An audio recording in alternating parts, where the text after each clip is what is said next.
Hey Mo, Hey, Ricky. the doctor is in. Yes, yes, we are on another Wellness Wednesday. Here it is in the middle of the week Hey Mo, already. Hey, Ricky. Breast Cancer Action Month doctor is is in. in full Wednesday, here it is, swing. in the middle of the Trial week. and ready to do it for our Oh my daughters gosh, my and our computer's going sons. crazy. No worries. Okay. And we got a really good topic today. We got a hot topic because, Hot you know, topic. when we all month long, everybody's websites, everybody's blogs and Instagrams, we're all talking about risk factors for breast cancer, right? And we know that diabetes and obesity and inflammation and alcohol, there's all these risk factors, but do we really know why and what's the connection and what puts us at risk? So we're going to talk about some of these things today. Yeah, also Mo, recently we've been talking so much about trials, and there's so many Black women with breast cancer and diabetes, and they can't get into a trial because it's a comorbidity that stops them. So I think we have a lot to talk about. So I have this new friend. His name is Jim Shanahan, and another friend I picked up on the street, right? Yeah. I make friends everywhere, Jim. And he has He two really research. does. I really do. It's okay. Right. But he has two research studies that are on this topic that he's going to talk about. And he's going to bring some great knowledge about that and talk about that. And then we have Val. Yay, Val's here. Our co-founder, Val. We love you so much, Val. And we dragged her onto the show. Actually, today she's like, I'm coming on. I want to come on the show today. So I said, you got to come and talk about diabetes, because she got diabetes 10 years after breast cancer. And then our favorite bestie, Sin, who always says yes. Sin. Call her. She always says yes when I call her. So you guys, why don't we start with my new friend Jim and let him talk about what he's doing in his study. And if he started talking about clinical trials, and so he's got some great stuff to talk about. And I couldn't really explain it if I wanted to. And why, Jim? Tell us your why. Yeah. So my why, let's see. So my why is about leaving the place better than I found it in life. So I've always wanted to do something that really contributes, that gives back in some meaningful way. And with my co-founder, when we started this company, we were looking to do cancer drug, and we were developing an anti-angiogenic agent. So that's one that works on the blood vessels, right? So think about the thing that feeds the tumors. So for tumors get their blood and their nutrients and their oxygen by your blood vessels. And if you can control the blood vessels, you can control what the tumor gets. So that's where we kind of started. But it became so much more than that, because what we learned as we were developing our drug is that not only were these blood vessels delivering oxygen and nutrients, they're delivering sugar, glucose, and they're delivering hormones, insulin, and other hormones we'll talk about in a second. And we went so deep into this area of what one of the researchers that we collaborate with called metabo-oncology. So it's this metabolic and cancer overlap.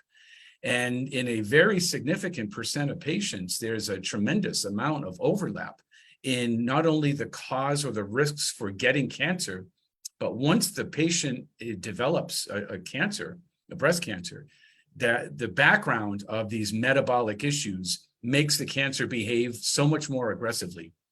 And the treatments don't work as well, and they progress more rapidly, and it's just not good.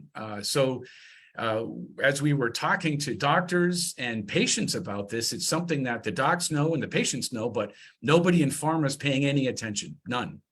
And we think that's just a huge missed opportunity to really bring some real benefit. And so our why is now all about metabo-oncology and bringing this to patients, the knowledge, the understanding, the fact that it's something that people can do something about themselves. They don't necessarily need a drug.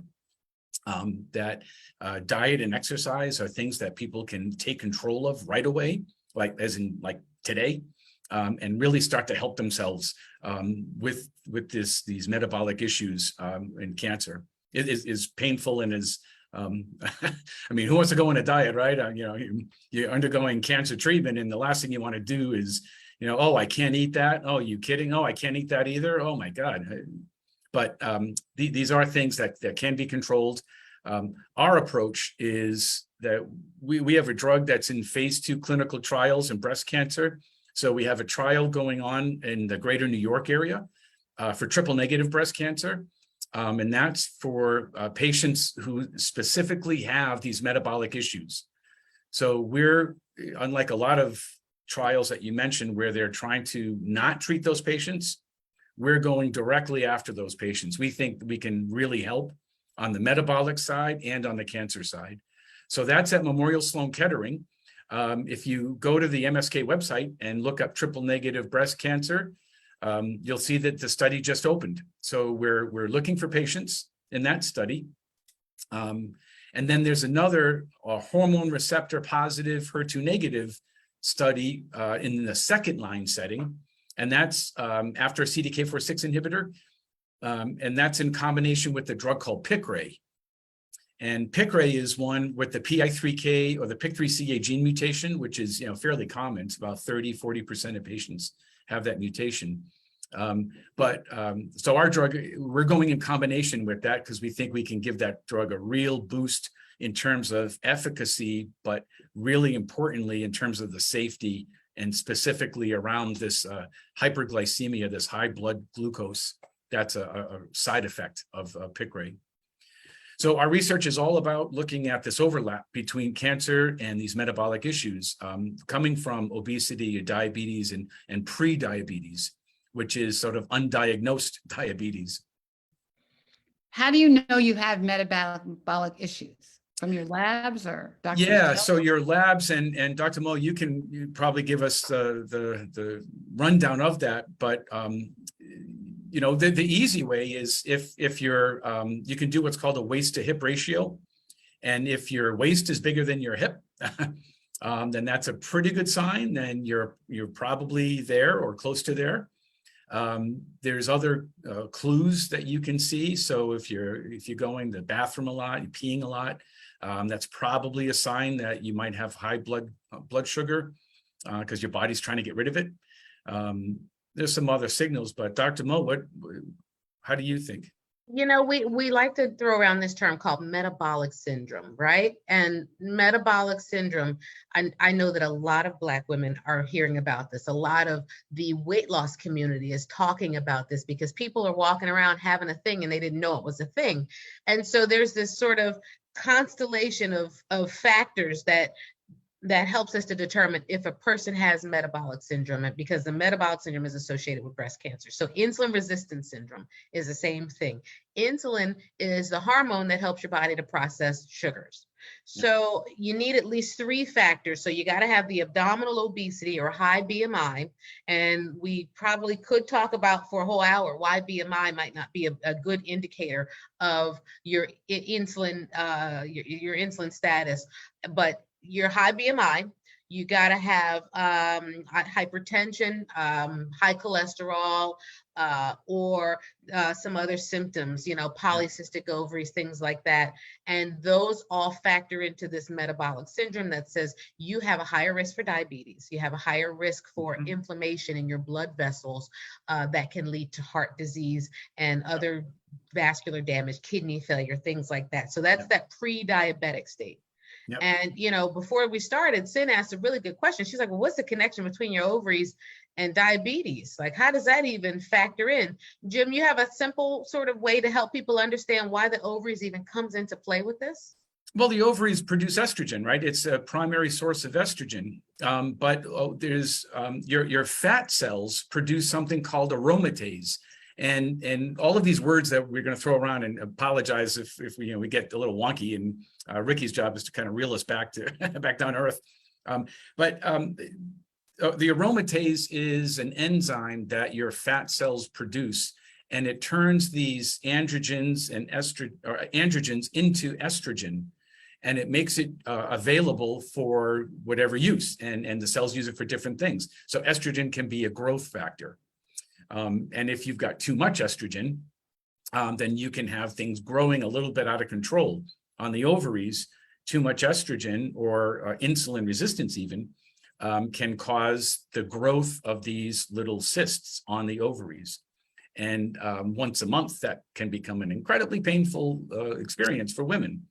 And a lot of them don't even know they say they have, a bad monthly period, really painful, but some of them don't even know that they have this issue that's on the side, that they got polycystic ovarian syndrome, PCOS.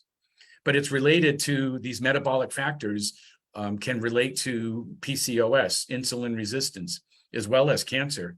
There's a tremendous overlap between all this stuff.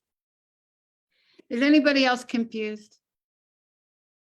Sin. Too much sugar and too much fat causes inflammation.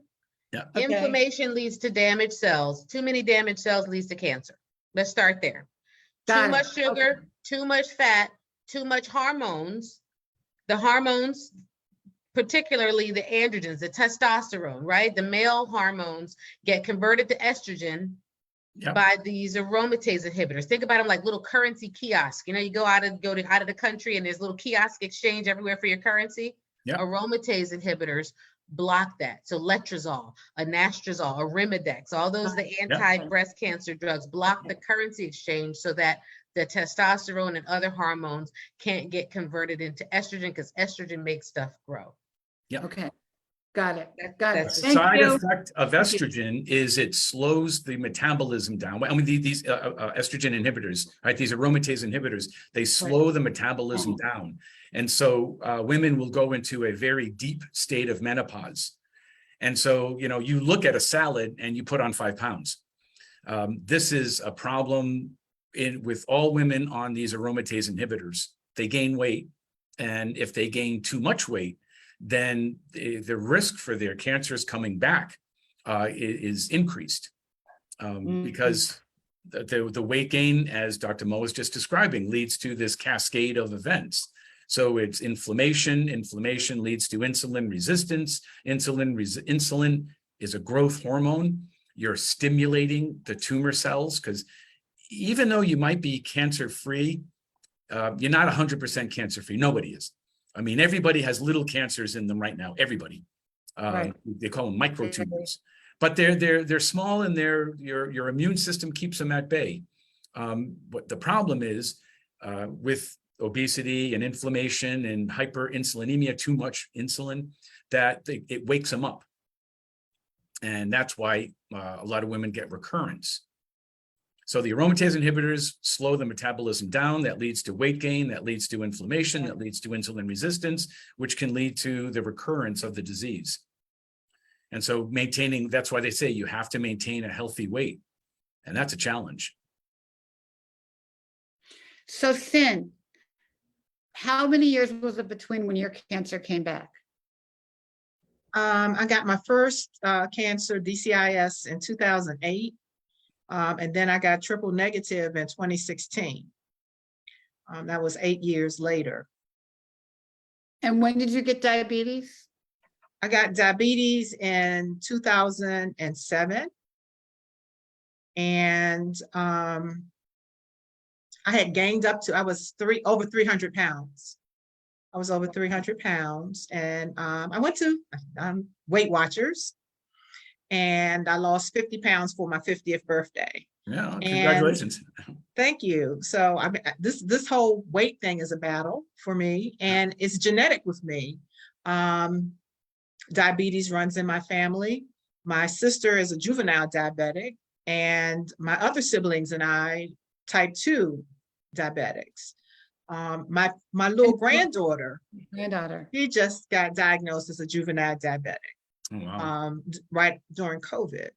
So it's also genetic, but I do realize that the weight, the sugar, I know all that has effect on both breast cancer and diabetes. Yeah. So that's why, I went another step, and I did bariatric surgery because I had gotten to a point where I was stuck at like 230. I couldn't get under 200. Mm-hmm. So I went that route. And I had the sleeve because I didn't have 100 pounds to lose, but so I got the sleeve. And as a result of getting the sleeve, I lost an additional 50 pounds. I've gained 15 back. So it's a And constant when battle. was that after TNBC? Your That was after TNBC diet? TNBC, yes. After the TNBC, that was just a year ago that I did, Okay. yeah, that I And did for the your- bariatrics. Did they put you on AC? Is that what, was that your first line for the TNBC? Chemo, for the chemo? Yeah. Yes, I was on AC. I had, I think 4 weeks of treatments of AC. And then I think I had 12 weeks of treatment of Taxol. Mhm. I bet you they gave you steroids too, didn't they? To try to keep down the reactions, allergic reactions and that sort of thing. And they pump you full of steroids. And guess what that did to your blood sugar? Yep. Yeah, Oh, yeah. Through the roof.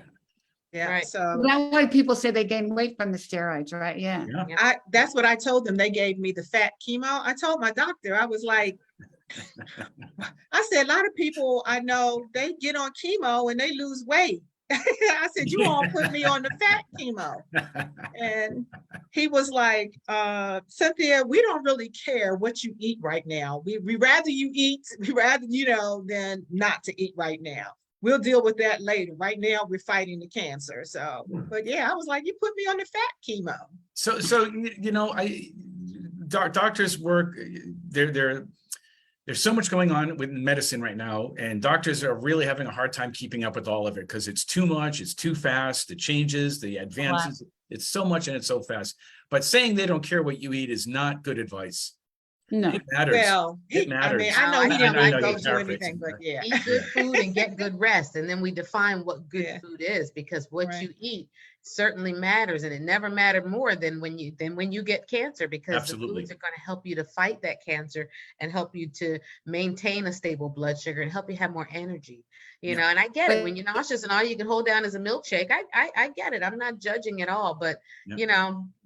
there should be a better discussion, Jim. You're right about nutrition, and especially during chemo. Well, true. I had the cancer- skinny chemo because I lost 30 pounds after my first chemo.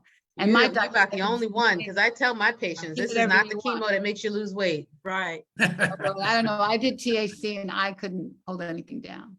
And I lost weight so fast. Yeah. Yeah, I the tax left law is the one, right? two Is that the, And now they spread them out. I did TAC altogether, one infusion.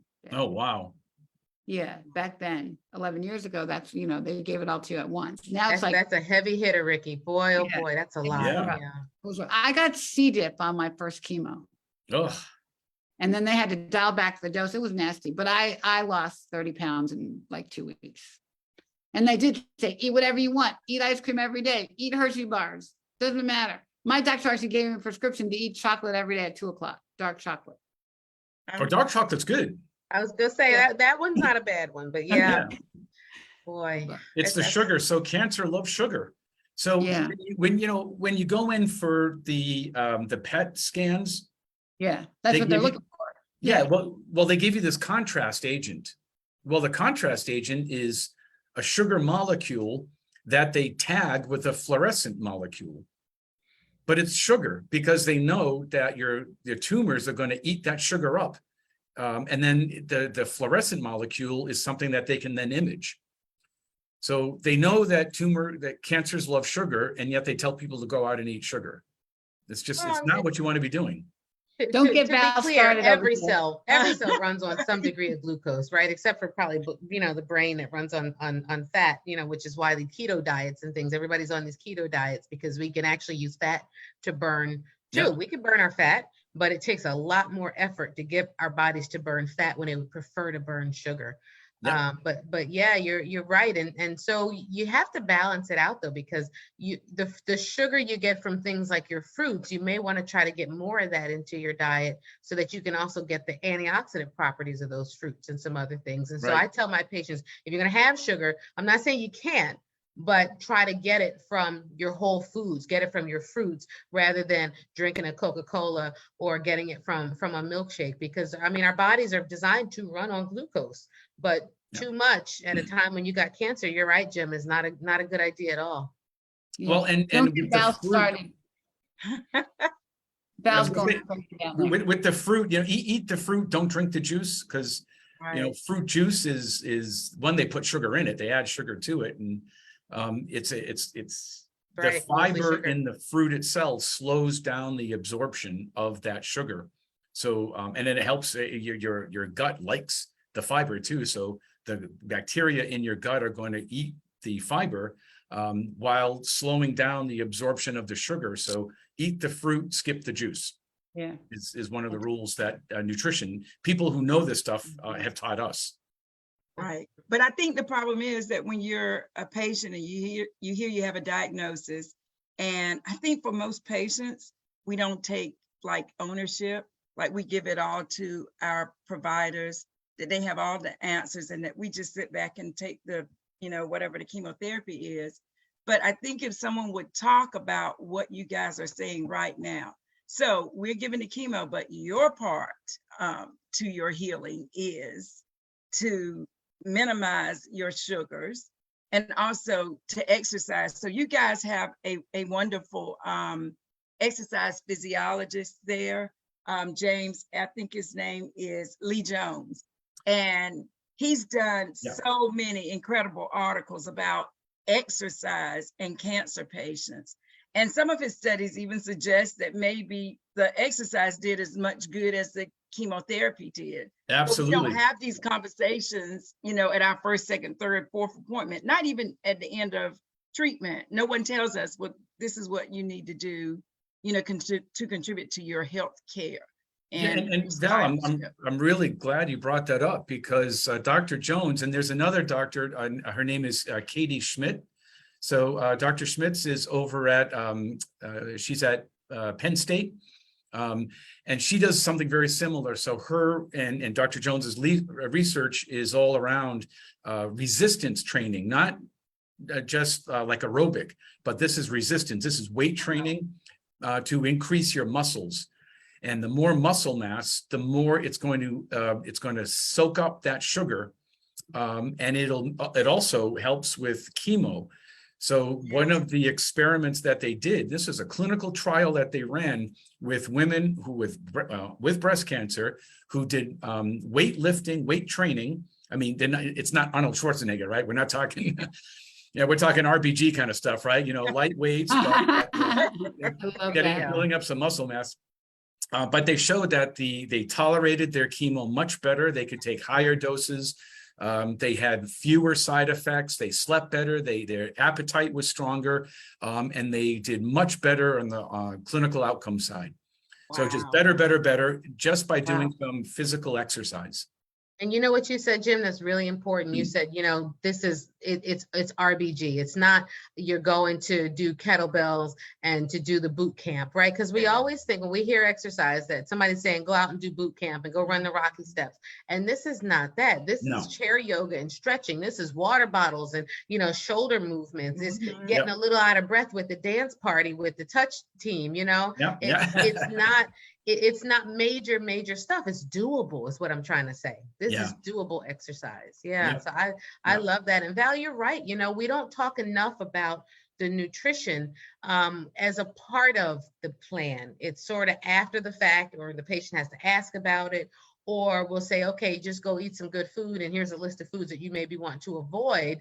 But how to use food to your advantage during this time is something that we absolutely could do a much better job of. Yeah, nobody talked about nutrition and food with me. It was just whatever you can get down and So we have a dietitian who does like calorie counting, you know, and she helps you read the labels. Well, that's great. But, you know, we're giving you medicines and that's making your blood sugars high, right? We're giving you steroids and now your blood sugars and your A1C's all out of whack. And your endocrinologist is like, well, what have you been eating and what are you doing? It's us. We did it. Right. That's why I think preventative care is so important. So if we know that some of these drugs and a lot of these novel drugs are just wreaking havoc to our blood sugars. And so I think that maybe if we did an A1C prior to even giving these medications, you know, checking someone's blood sugar, and then maybe, you know, a week after, and if it's stable or within what we call normal range, then maybe every month or so, but not checking blood sugars at this point, like knowing all that it can do, to our blood sugars, it's not helpful. And then glucose running rampant in your body and nothing to check it. I know there were studies years ago that an oncologist was looking at giving patients metformin. She's at the City of Hope now, but even ideas like that were years ago, 10, 15 years ago, were being investigated because someone recognized that our glucose levels were getting way too high. So And that's not a good there was thing. a study that, I'm glad you brought that up, Val, because it was a study that was conducted by Dr. What's her name? Pam. It'll come to me in a second. Anyway, so it was called the MA.32 study. And it was just that, it was metformin. So she was looking at the role of metformin. The Yeah. problem is that she didn't select patients that were specifically in a pre-diabetic or diabetic state. So it was kind of all patients. And so the effect, we think, was the readout of the study was a little bit diluted by patients who had normal blood sugar. And so it didn't have any effect on them. I think if Yeah. she were to rerun that right now. Pam Goodwin. Pam I Goodwin, wondered thank you. why that Yeah. trial didn't work when we clearly understand the connection between them. And when patients asked me about it, and I know we were recruiting down at Georgetown for a good while, Yeah. it didn't pan out to what we thought it would be.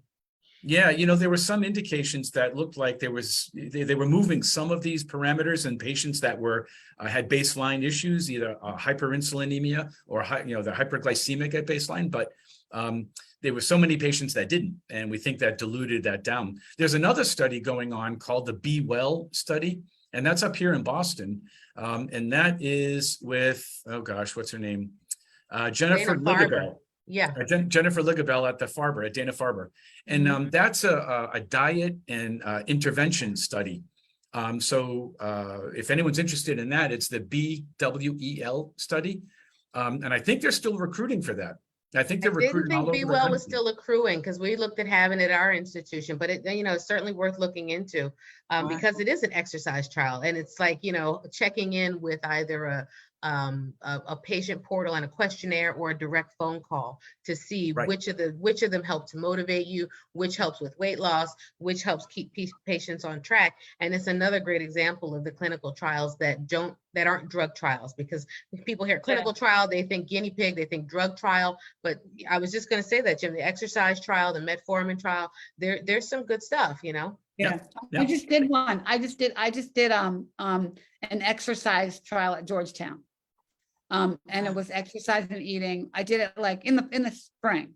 And basically they just drew blood but I had to fill out a questionnaire. So it's kind of self-reported of what I did every day, how many miles I walked, and like reporting on steps and stuff. And I just kind of said, I walk 3 miles every day, but it was I think it was actually measuring stress and the impact of exercise and diet on stress after breast cancer. But Yeah, these measure are your definitely. kind of cortisol? trials that aren't drug related that we should all be doing, And as a- exercise definitely decreases the stress, but I have a question for the Yeah. breasties, right? Because a couple of my patients said that they walked through their whole treatment, chemo, everything, and the walking is what helped them to feel normal and feel like themselves and bounce back and rebound from the chemo. How do you tell people who already don't feel well, you're already stressed, you may already have inflammation in your joints, you might already have acid reflux, you might already have diabetes, whatever, to go out and walk and exercise? Like, what's the messaging around that could be effective? How do we reach people where they're at? I tell everybody to take a walk when they first get diagnosed. And I say, go see God, go look for God, Mhm. go look for God. You're going to find him in the trees and the flowers and the Yeah. wind. Go look for God, because right now you should be thinking like praying and focused on your spirituality. So I make it a spiritual occasion, but I go walk with people, even if I can't be with them physically. I FaceTime. We did our walk every first Saturday, last year. We haven't done them this year, but we'll probably start them again soon. But we just did a walk and we just FaceTime. And actually I have some breasties now who will call me at 8 o'clock in the morning because I know I'm walking to Starbucks and FaceTime and walk with me. But I think it's just the encouragement that, you know, you're gonna feel better. And you know, I had like a really big driveway along, and it was straight uphill. And on the day after chemo, I couldn't even get a quarter of the way up that hill. So Wow. then it became like a challenge that, okay, it's Monday now. I got this far. By Friday, I'm gonna get to the top of the hill and walk down the street Yeah. to flat ground. So I would give myself the goal and it would force me to, like, you know, compete with myself. Like, you can do this, Ricky, you know, like, you know, you're stupid if you're not, you know, just go walk the walk. Oh, But don't beat yourself up. You're, everyone else is doing, or the cancer's doing enough of that, right? It's, I know, but yeah, but I think you just have to find a motivation that may not be physical. Yeah. Does that make sense? That- Sin, you really, you've gone through it twice. How did you do it? Well, the first time I said, oh, I had the easy breast cancer. I thought it was a fluke. I'm like, I had my lumpectomy, I had my radiation, I had my burn, I had my heal, and I was like, okay, 5 years, no problem. 6 years, no problem. Then 8 years, then comes triple negative breast cancer. That's when I got kind of concerned. And of course, like Ricky said, got more spiritual. You know, I believe in, you know, God, and I believe in his healing, and I believe he has a purpose. And I always allowed myself the day of chemo to rest and sleep. But the next day, I was determined to go out and do my activities, do what was normal before chemo. And that's what I did. I'm a you know, proponent of walking, because I have to be honest, you know, I don't like a lot of, you know, exercise, but walking is very relaxing. And like Ricky said, you can commune with nature, especially now you got the leaves changing, and soon we're going to have some blue skies again. So I believe that walking and also socializing with, you know, your support group, Yeah, that, you know, that helped me a lot. So those were the things that, you know, I counted on. And of course, family. So I'll walk tell with you, a friend, walk with a breastie, you know, you Val. when I was talking to my endocrinologist, because honestly, when you get a diagnosis of diabetes after you've had a breast cancer diagnosis, I would say to her, this is a gracious plenty. That's what we say in the South, when you have more than enough. And I felt like having a diabetes was a gracious plenty. And I was honestly in denial for years. Like, I just didn't want to hear it. And so the last few years, maybe the last 2 or 3 years, I've decided, you know, I better listen and do what I need to do. So what she said to me, maybe almost a year ago, was that when you finish eating, please do not sit down, just walk around for 2 or 3 minutes. So even if you tell your patients, every time you eat, walk around for 2 or 3 minutes, at least, as my endocrinologist says, it helps your blood sugar to go down and it won't just spike. And so, I mean, that's a starter. I mean, it's not like what you want to continue to do, but even if you could build on that, it would be helpful. So, Dr. That's good Mo, advice. do you talk to any of your patients about intermittent fasting or yeah. fasting for short periods of time? We do, and we talk a lot about it in the context of survivorship. When you're in active treatment, there's some studies that show that intermittent fasting can help with the side effects of chemotherapy, but by and large, I feel like patients are a little bit, you're sort of out of it. You don't feel well all the time. So it may not be a great thing to say, okay, I'm not going to eat for 12 hours and then I'm going to eat the next 8 hours or so. But for those patients who are able to do it, it has been shown to have some beneficial side effects, you know, with chemotherapy side effects. We talk about it for my diabetic patients. Intermittent fasting has been shown to decrease insulin resistance and to help with normalizing that A1C. So like I say, after they're finished their chemo and they're getting into surgery and into recovery and radiation, we talk about it a bit. And we do have a nutritionist on our team as well, who does more than just the calorie counts, but really gets into which diets are the best short-term and long-term, because intermittent fasting might not be a great long-term solution. Short-term, let's get you over the hump. Long-term might be more of a Mediterranean diet, which has really been shown, I think, to have a longer connection to decreasing cancer risk of recurrence. So we try. Well, it's Not, that not enough insulin. time, not enough resources. Yeah, it's that insulin. We will come back to insulin because, and this is the research that we've been focused on this now for the last 8 years, on looking at this overlap between cancer and insulin resistance. There's other hormones too that come out of the fat cells. So there's Yeah. something called leptin, which is another hormone that stimulates cancer growth. And the more fat cells you have, the more leptin your body produces, and that's not what you're looking for. So anything that can help to mitigate the amount of fat tissue is really going to help in the short term and in the long term.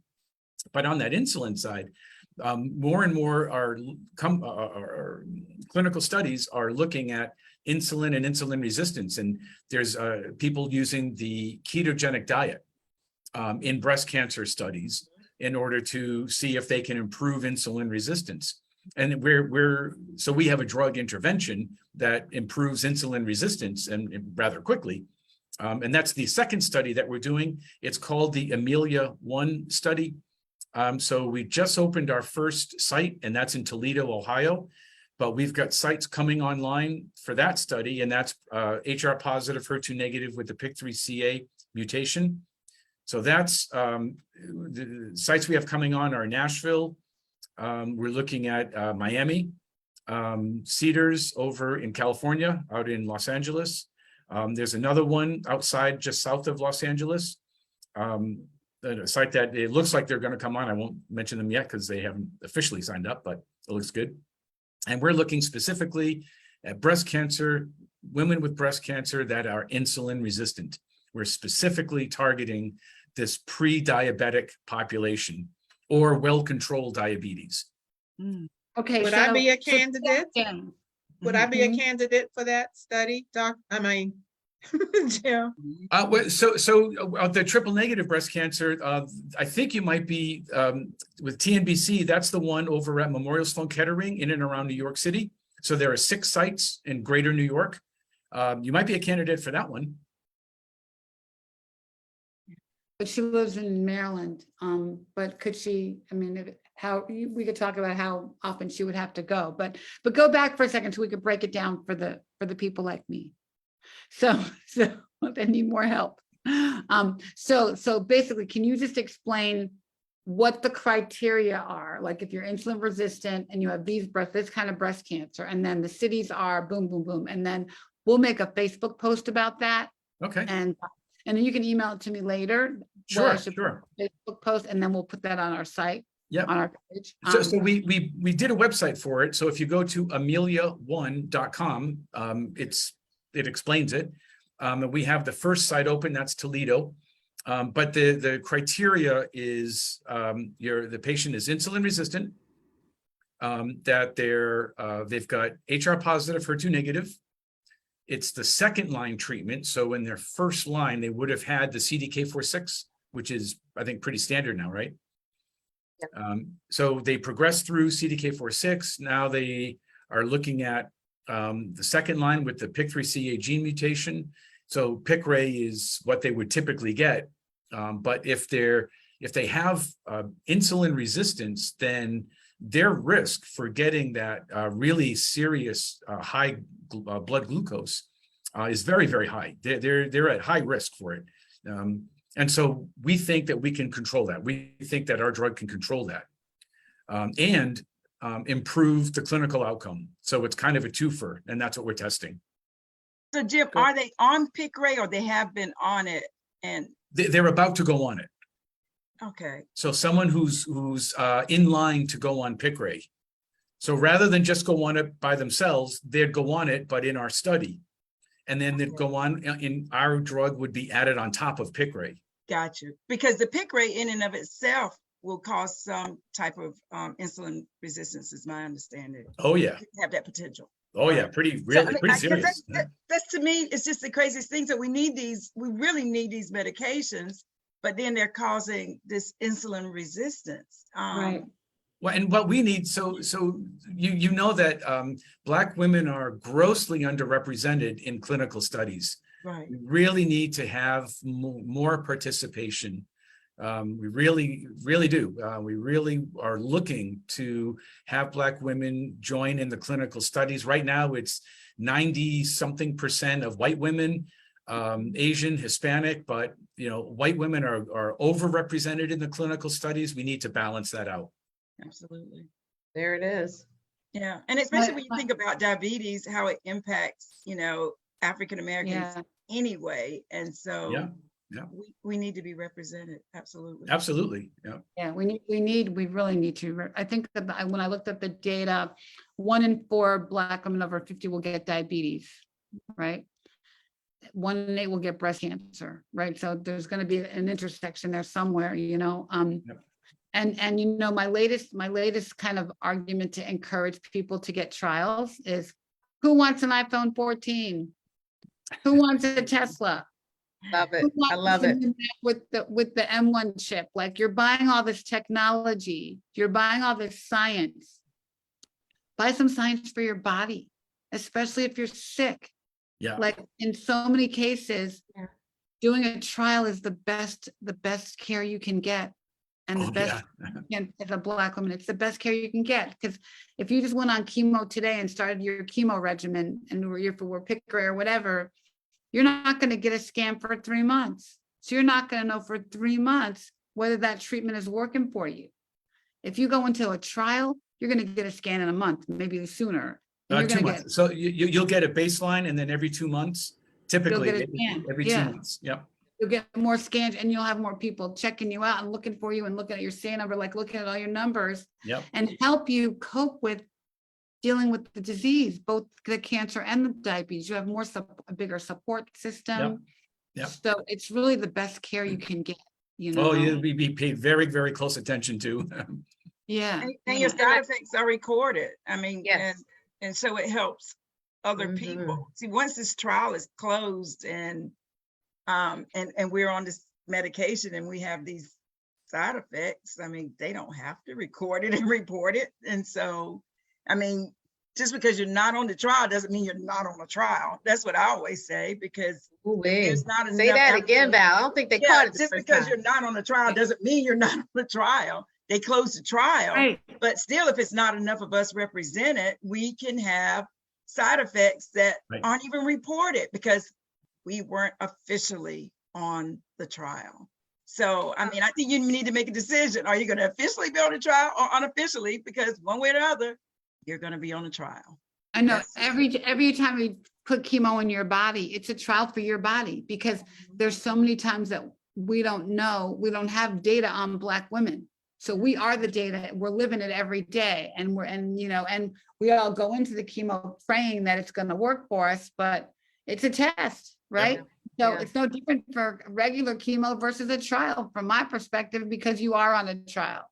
Every chemo is a trial The, for the us. trial there is a demand, right? So I think the give and take, and I think your listeners really want to know this before signing up for a trial, is you do have to go back and come back for extra blood draws, and you will have to come back and see the doctor more frequently, at least in the beginning. And that's for a couple of reasons. It's so they can establish the baseline, and they're giving you something that is by definition experimental. So they want to make sure that nothing weird is happening. So they're going to want to see you a lot in the beginning. And then after a month, then it'll taper off, and it'll become, every couple of weeks or whatever. But So by I want- experimental also, I think Right. it's important to Yeah. note that it's not that the drug itself may always be experimental, but it may be that combined with the standard of care, Exactly. right? So with like this, so Piqray, for example, is given with fulvestrant, is given for people. So we tend to think about Black women having more triple negative breast cancer. While we do have it at a higher rate, we still have more hormone receptor positive breast That's cancers right. That's than right. triple negative, right? right. And so for Yeah. those women who then happen to go metastatic, well, now you're eligible for this drug, for Piqray, right? Yeah. And depending on your molecular receptors and your PIK3A. Mhm. So I guess I'm saying all that to say, it's not always just something experimental. We're going to throw it against the wall and see what sticks. And that's where the misconception happens, is that, we're just taking something random and new, and you're not going to get the standard of care. And Ricky, you always are really careful to point that out to women, that it's usually the standard of care. So your anti-hormone plus something Right. else. Plus You something know? else, right? You're gonna get something that's proven and then something that could do better than that. Why Yeah. wouldn't you want to do that, right? Yeah. And people are watching you. And if you do have side effects and you don't feel good, you can always drop out, right? Or if somebody's watching you and you have a scan that shows some movement or some change, then you can get fixed because you're right there with the doctors that are doing the science. Right. And you know, So you really. as a can. breastie, I don't think any of us complained about seeing the doctor frequently. I mean, most Right, of us I wanted to go. Yeah. We and wanted so- to go. We were like, is it working? Tell Yeah. me. Yeah. Like I've What never it is. heard a patient complain about, oh, I'm seeing the doctor too much. I mean, it's like they want to see the doctor more. No, you And want this to is an go. opportunity where you really do get to see your health. It really is personalized medicine. It really, It at really its is. And So I think different. that that's what we want to get to. When we're concerned about being treated like a number, we're concerned about being shuffled through and not getting offered certain things. When you're in a trial, you're getting offered more than Right. the standard. You're getting offered the latest advances. You get you get the first pick of Right. what could be more Right. effective Right. for us. And that perspective is valuable. We have some questions in the chat I mean, on we have a Facebook. lot of questions going on here. We need to Oh, talk wow. to. We do. People want to know about trials that they're eligible for and where to go for that. Ricky, I'm gonna punt that one to you. And then Sin had a really good question that everybody's been talking about too. So where to go for clinical trials? All right, Mhm. so if you go to whenwetrial.org, and I'll put this in the comments, whenwetrial.org, and there's a search button, search clinical trials, and there are 4 places to search for, and they are not clinicaltrials.gov, which exists, but that's like going to hell. We try to make it easy for breast cancer. And so all of these places are breast cancer centric. So we have breastcancertrials.org, we have NBCalliance.org, we have citizen.org, where they actually match your body to a trial, and the TNBC Foundation. So they're all on the site. I will put that in the comments, but those are all the trials for breast cancer. And if you have trouble, you can call me. I'll put my, you all know how to reach me. I'll put my email in the comments, but we'll help you find it. But we really want you to do trials. And We that's really do. regardless, Ricky, of whether you're triple negative or hormone Oh, receptive. yeah, So yeah, this people is know all it's breast yeah. cancer. All breast kinds of cancer, trials, all first breast line, cancer. second line, third line, Yes, early breast stage, all kinds. There's Yeah, all breast cancer. there's Yeah. many. There are hundreds of clinical trials, and they're looking for patients. They're And really we want really, patients. yeah, we really want Black patients. We want to know Yes, we do. that all of these drugs that are being developed are going to work on us. Yes, absolutely. We need to know that. And Yeah, they may so- work differently. They may And be a work different differently. dose. Yeah, Yeah. yeah. Maybe they work better, maybe Right. they work better, but our cells are different and we need to know. So, we got a trial. I'll put that in the chat. And ask your question. We're talking about medicines, but there's been a lot of conversation on apple cider vinegar and the apple cider vinegar gummies and all that, and reducing your blood sugars. Can we discuss that? We can. Jim, you wanna tackle that too, or you want me to go for it, or? Oh, you please go for it, Dr. Mo. Okay, so the apple cider vinegar is it's a probiotic, right? Because it's the fermented. So the vinegar means basically the sour wine. So it's fermented and it has probiotic properties. It has B vitamins. It has the polyphenols, which are like plant antioxidants. So it helps the body's repair mechanisms. It helps with good gut bacteria. And it has been shown in some studies to decrease blood sugar about 30 minutes afterwards. And in measurable ways, not necessarily long-term sustainable, like it's not going to necessarily get you off of your diabetes medication, but it can gradually help to reduce your blood sugars. And so there is some evidence there, but it's not the, It's not the cauliflower magic bullet that I think we all thought it would be. And a lot of those gummies have sugar in them, and people have to be really careful about that because there's a lot of additives in that. But it has been shown to decrease the blood glucose levels about 30 to 60 minutes after a meal. I think one of the more important things it brings up is we talked a few weeks ago, Ricky, about the gut microbiome, the intestines, and having good gut bacteria, and the importance of that good gut bacteria, because when the bacteria overgrow in your intestines, it gets into your bloodstream and it travels in places and causes inflammation, and it creates a nasty little garden for things like cancers to grow. It's like the fertilizer. So having a Dr. Mo, good, did you see the study that just came out where they find, it just came out this past week, where they showed that in tumors, they're finding pieces of fungus in the tumor? yes, isn't that something, right? Well, there's only one way it gets in there, right? And that's what you put in your mouth. Through the bloodstream. Absolutely. Wow. Wow. But yeah, Wow, that so tumor how is that microenvironment. How Yeah. is that happening? Ooh, So with the gut, with your your gut. microbiome, if you've got the wrong balance of, bad bacteria versus good bacteria, the bad bacteria can cause the cells in your gut to open up, and you get leaky gut. I mean, leaky gut is literally your gut is leaking into your blood. The stuff in your gut is going into Like your a blood. sieve. Yeah. Wow. doesn't- It's good for more than just pooping. When we talk about good bowel health, it's not just for colon cancer reduction, but good gut health is good Yeah. for cancer risk reduction across every single cancer you can think of at Yeah. this point.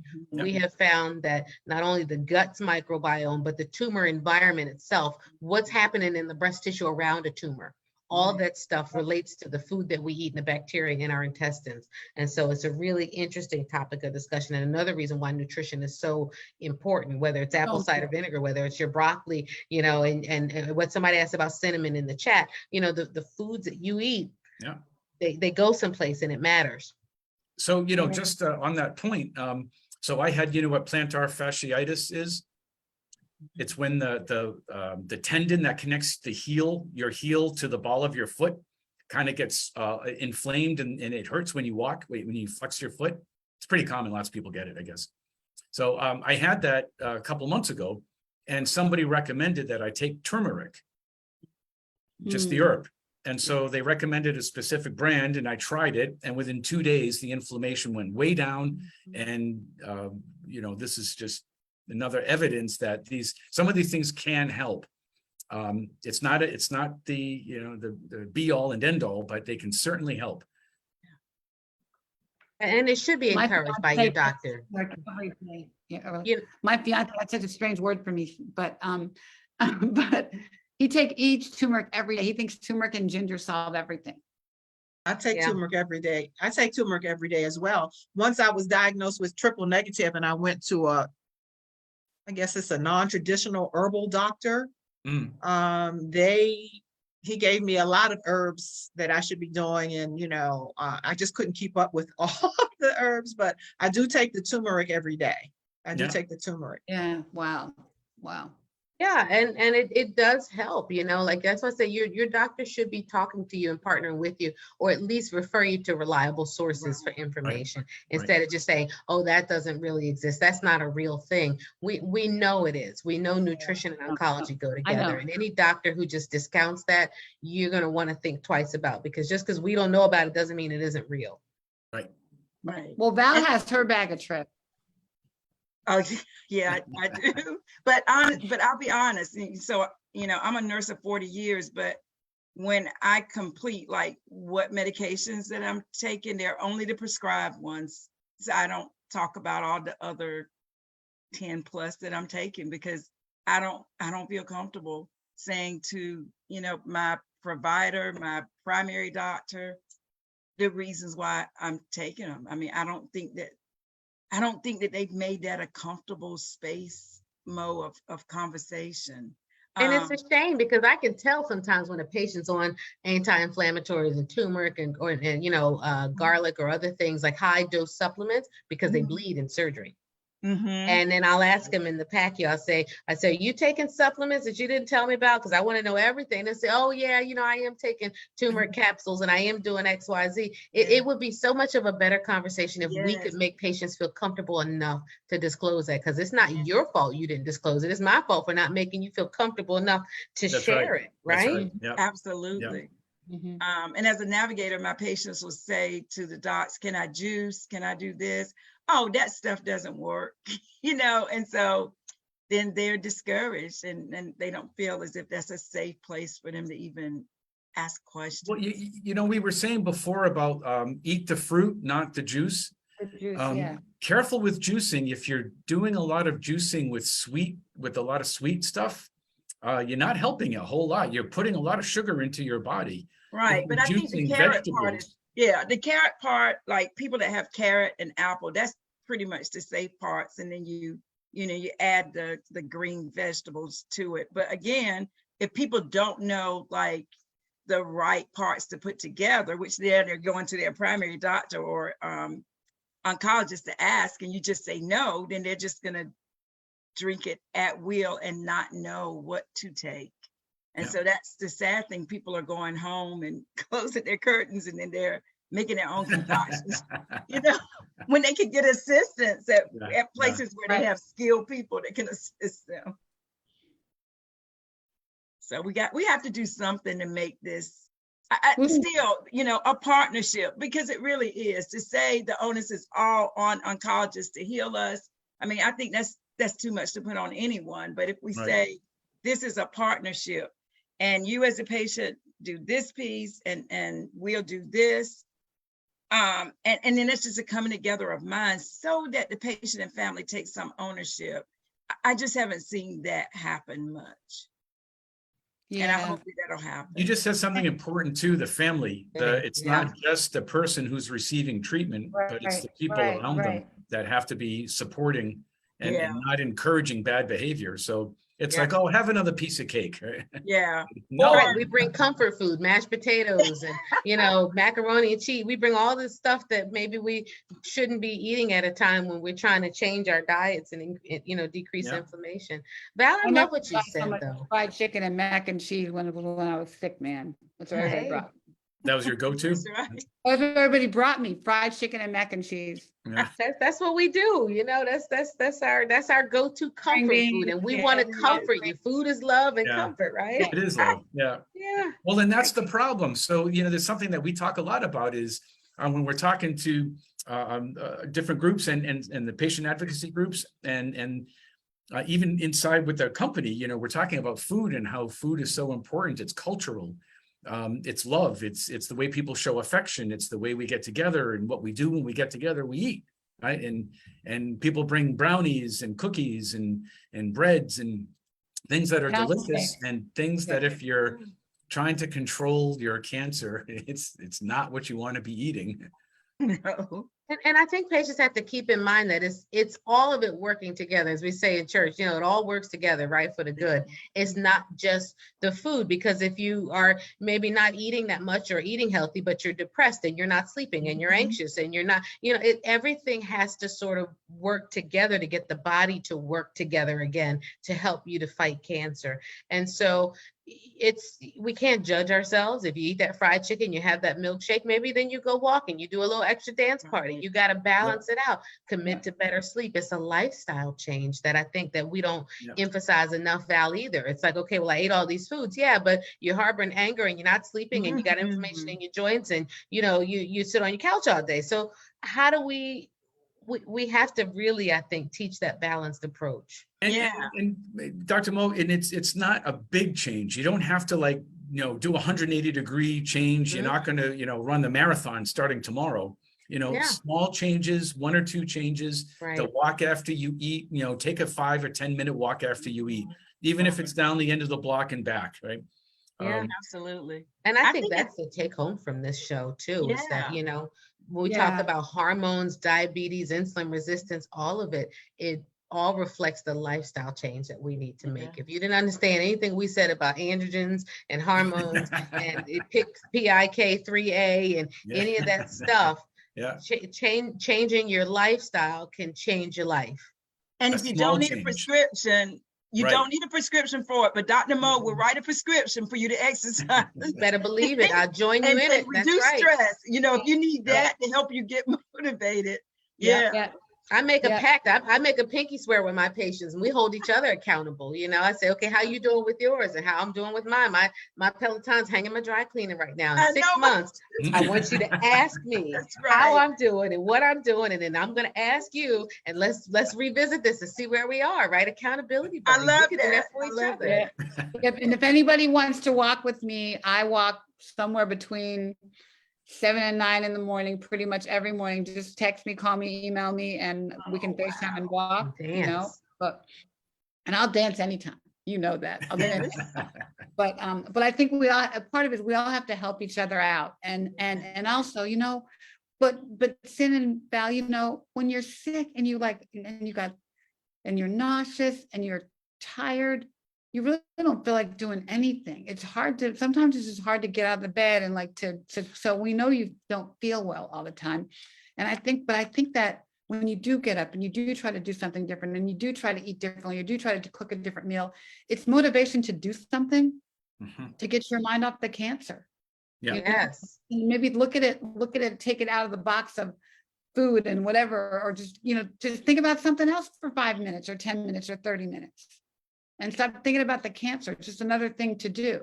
So maybe if you look at it that way, it's not it's not a chore. It should be something that takes your mind off of it, because we're scared. Yeah. scared. Trying We new wanna live. recipes. Yep. Yeah, we want to live, but try a new recipe. Yeah. And maybe great maybe it won't taste good, but because you have no taste buds, but you tried it. And maybe your family liked it, right? But And it's not ask about that too, because the Yeah. chemo makes your food taste metallic, right? But that metallic spoon, I tell my patients, use plastic utensils, you know, use Yeah, paper yeah. utensils, something that's biodegradable and not the metal, because it makes your mouth taste metallic, makes your food taste metallic. Yeah. Little things like that. Oh, Using a interesting. straw if Great. you have mouth sores, or, you know, like there's some that. things to do that some tips we can share. I So, love and I saw you put Sure. Unite for Her in the chat, Ricky. That's I great. did. I said, you know, we have a great partner, Unite for Her, and they have an incredible program for metastatic breasties. And they will mail you food every month to your Wow. house. So if you go to uniteforher.org, you can sign up for their programs. They have great integrated health programs. They have classes, they have cooking classes, and they will mail you food to your house. And they have an amazing program, and they're really an awesome partner. And they really, really want to help more of us. So go to them. Sue Weldon is our good buddy there, a good breasty buddy there. But also, and if you need help with you know, with your insulin, with diabetes, you see all these great resources we have. You know where to find me, Ricky at touchbbca.org. I will find them. I'll connect you to them and get more help. And if you want to do these awesome trials, we need to do the trials, guys. You know, I'm crazy about the trials. We need to do the trials. We need to understand that these medicines are going to work on our bodies and give Yeah. ourselves a chance and give our daughters a chance. And Belle, what are you saying for your sons and your daughters and your kids and your grandkids? Yes. You got to do this work. So join the trials and we'll get you that information. And you'll get great care. You'll get great care. You get great care. Yeah, they're all over you. They'll be all over you. Yeah. Yeah.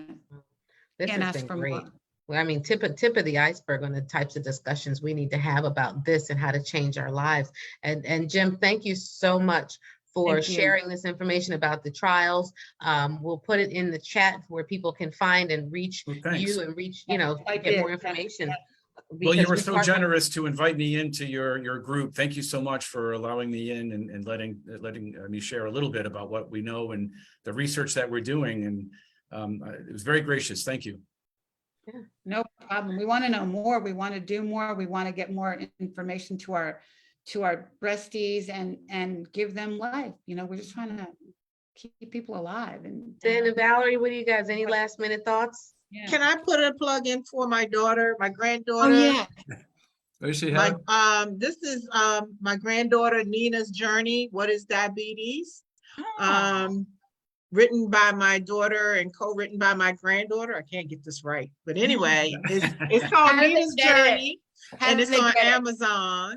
And Ah. she went to look for a book to explain diabetes on a child level, and she couldn't find anything. So this is the first in the series. The second one is coming out, but it's Nina's I journey. love it. And she talks about how we discovered it. We discovered my granddaughter's diabetes because she had spent the night and she had an accident and was sleeping with me. And she, I was like, oh, I said, my daughter was like, how is it to sleep with the hot box? I'm like, it was okay, but she had an accident. And I said, I forgot to remind her to go to the bathroom. And she was like, Mommy, she did go to the bathroom twice. I was like, what? She's like, Mommy, she's been going to the bathroom a lot. I was like, Crystal, that's a sign of diabetes. So they took her to her primary care doctor, her pediatrician, and her blood sugar was over 600. Oh my God. So she was immediately sent to Children's Hospital and kept for several days. And, we are, continuing to work with her with the insulin and So Sin, I have to tell you before we hang up that there have been reports in the last couple months about clinical trials in type 1 diabetes for children where they're reversing it. oh, There's amazing research being done in type 1 diabetes right now, and they're looking, again, clinical studies. They're testing these agents. They're looking for people to participate. So I don't know if it's appropriate for her or not, but it's worth looking into. can you email me that? I sure can. Yep. Okay, I appreciate that. I will look into it and try to persuade my daughter because I've been praying, every day I pray that God reverses it somehow, rejuvenates, reverse it, or until that time, have some type of technological advance that will make, managing her diabetes easier. So yes, Brings please up a send great me that. point. Even Yeah. though this is a program about cancer, there are clinical trials for diabetes, even Yeah, outside of that's true. cancer. And we all have or know family members and friends who have diabetes. So please do consider connecting them to clinical trials for that as well. Yeah. And they probably don't have any little black girls. Right. And see, I'm a second generation cancer patient. So I'm afraid for my daughter and my granddaughter as well, because my mother and 2 aunts are were breast cancer survivors. So, yeah. Yeah. And they had a lot of diabetes too. Wow. Right. Mhm. What All a right. rich show. Well, Don't this be has been afraid. terrific. It's great. Don't show. be afraid of trials of research and be healthy. But we're here for you guys. We do this every week. And Ask your doctors about your A1C and your blood sugar. It's Yeah, okay to blood ask. sugar. Have we checked Yeah. that? Should we Yes. be looking into that? That's an easy question to ask. And if nobody's approached you about it, you can always ask for that, It should be one of your standard panels. When they take your blood and they do your standard clinical chemistry, your A1C should be on that and your glucose should be on that as well. That's right. Exactly. Yep. And this is part of your her story. That's You got to right. know your her story. Yeah. Part of your story. Part of your her story. Well, we hope it's been Wow, relatable, so- and reliable, and real. That's what we do every week. So And if every you live in Sunday. if you live in Oakland, we're gonna be live from Oakland. We're gonna be in Oakland at the First Friday Festival on Friday night. We're gonna do another show on Sunday at 3:00. I forget. Oh, we're gonna do I think we're gonna do IBC on Sunday. We're doing And- IBC on Sunday. I'll be live from the Atlanta One Music Festival. So we're coast to coast this Sunday. We are. We're coast to coast, right? And then next week I'm actually gonna be in London. We're gonna do live from Oakland and broadcast it on Wednesday. So I love it. this month we got shows every Wednesday, every Sunday. At Oh, Sundays at how exciting. Wednesdays at 6. So lots of breast cancer to talk about, and it's Touchtober. Yeah. It's the month for action. It's not awareness. Awareness is not enough. We're all aware, but Right. find Yeah. out what you can do. Call a friend, tell somebody, share the show, share what you learned today, and touch back with us and touch back with Ricky and let us know what else we can do for you because we're And- here for you. You know what, guys? The other thing is that we don't talk about because it's taboo, but October is also Domestic Violence Sure Awareness is. Month. Yeah. And so, Be can you aware. imagine someone being a male or female dealing with a cancer and then, it is compounded by domestic violence. So, that's a lot. Some stories about that. Yeah. Yep, absolutely. Yeah. Wow. All right, thank you guys. all. Thank you. All Thank right, you, well, Jen. thank Thank you everyone. for Thanks again. inviting Thanks me. for Thank you, allowing me in. Mhm. Yep. Thanks to our Thank you, Bob. sponsors. Thanks to everybody for joining us. Yeah. Breasty love. Yeah. Good job, Joe. I saw you. Bye. Take Bye. care. Bye. Bye.